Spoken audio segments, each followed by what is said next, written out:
Hello and welcome to the Art of Blues Piano Impro. 10 psychology tips in Tonic C with me, Daniel Smith.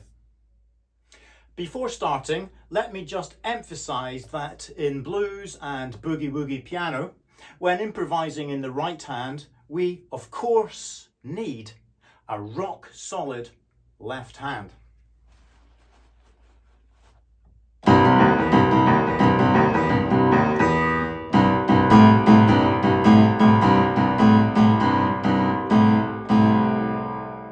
Okay, tip 1. The improvisation is in the right hand.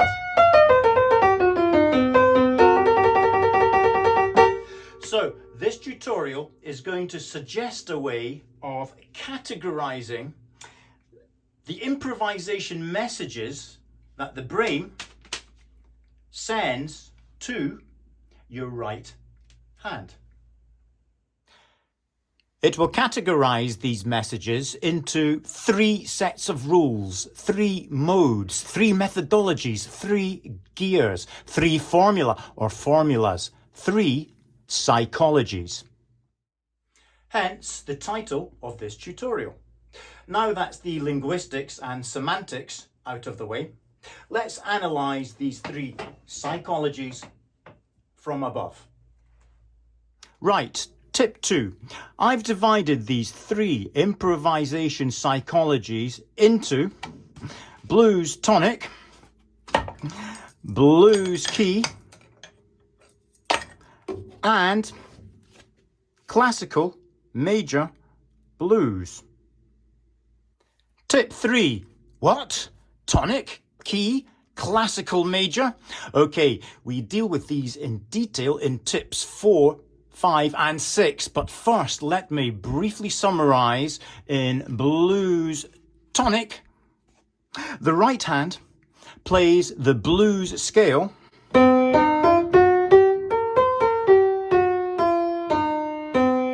in the tonic, which here is C. Regardless of whether during a 12-bar verse, the left hand is playing in C, F, or G.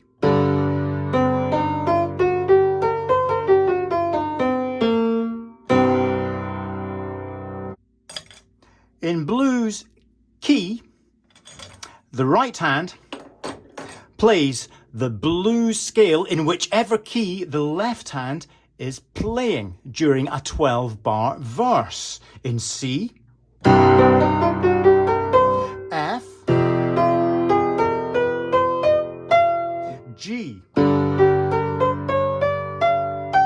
In classical major blues, the right hand plays patterns using the first 6 notes of the classical major scale in whichever key the left hand is playing during a 12-bar verse. C,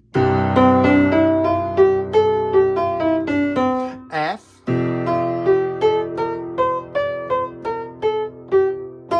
G.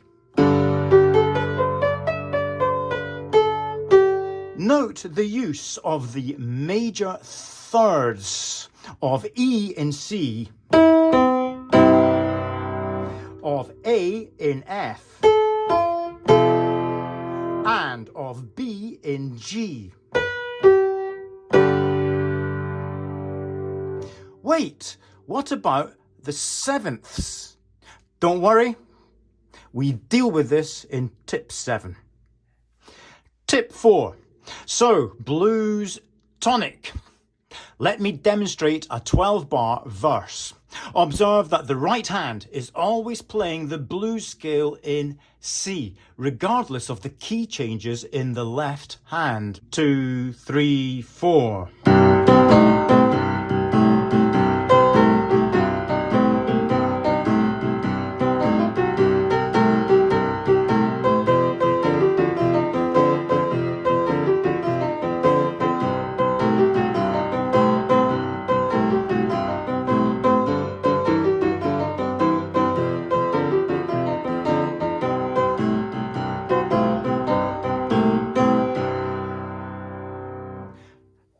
5. Now, blues, key.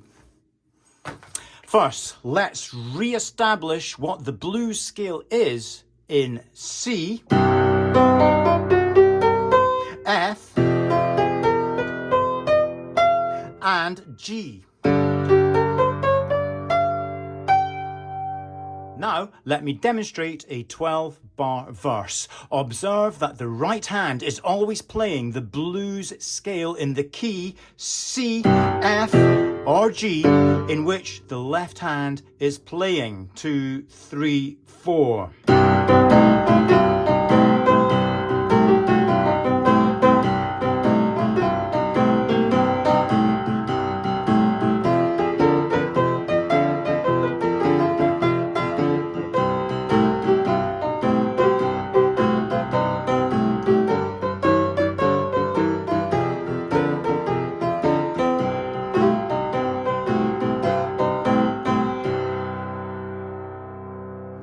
Tip 6. Next, classical major blues. First, let's reconfirm the first 6 notes of the classical major scale in C,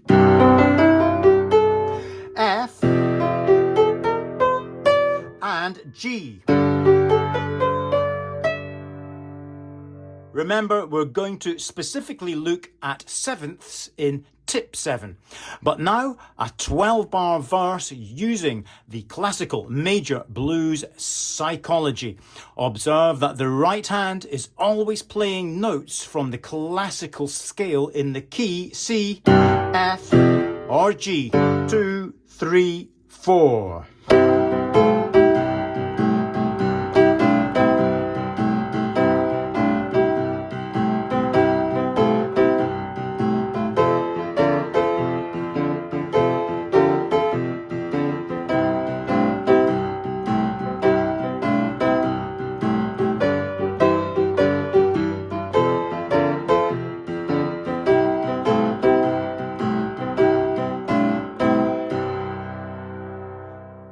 Tip 7. Now, the use of the dominant seventh in the classical major blues psychology. In C, the dominant seventh is the B flat. The major seventh is the B natural. In F, the dominant seventh is the E flat. The major seventh is the E natural. In G, the dominant seventh is the F natural. The major seventh is the F sharp.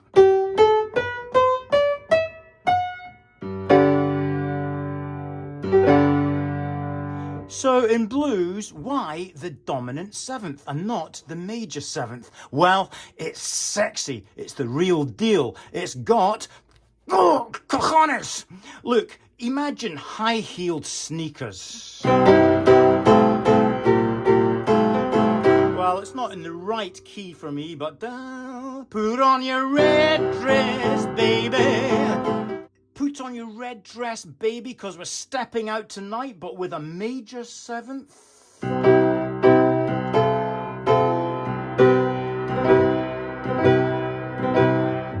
It's not put on your red dress, baby, because we're stepping out tonight. It's more, put on your best Sunday dress and hat, darling, because we're going to the vicar's for afternoon tea.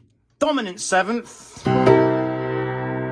Jack Daniels, whiskey, no ice. Major seventh. Fat-free, decaf, vegan, strawberry milkshake, please. Yes, the major seventh is used in blues, but often in conjunction with the dominant seventh. And only as a passing note, usually ascending.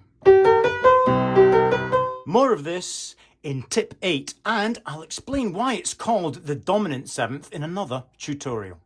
Tip 8, and finally, in classical major blues, tricks of the trade. These tricks are accidentals and slide notes.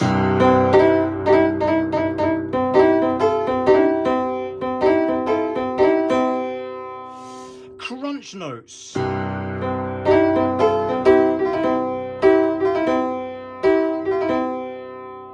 Tremolo and trills.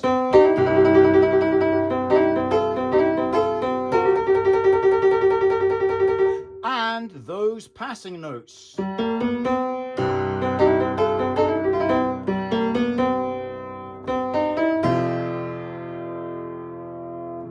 Remember, this and tip 7 content are all clearly set out in my tutorial, The Art of Blues Piano Impro, 10 major tips in tonic C. Tip 9 is simply to advise you that the blues tonic psychology covered in tip 4 of this tutorial should now be studied and cross-referenced with my tutorials 10 top tips and 10 octave tips. These are all totally interlinked and will make more sense as you investigate them collectively together. And finally, tip 10 is likewise simply to advise you that the sets of rules, the modes, the methodologies, the gears, the formula or formulas, the psychologies from this tutorial, especially blues tonic and classical major blues, should now be studied and cross-referenced with my tutorial, 10 integrated tips. It's all part of the method to my madness. We'll all interlink, will give you a clearer big plan picture, and will help you get further into the psychology of blues piano improvisation. Thanks for watching and listening. Don't forget to give me a like, and if not already done so, to subscribe to my channel. In the meantime, happy improvising.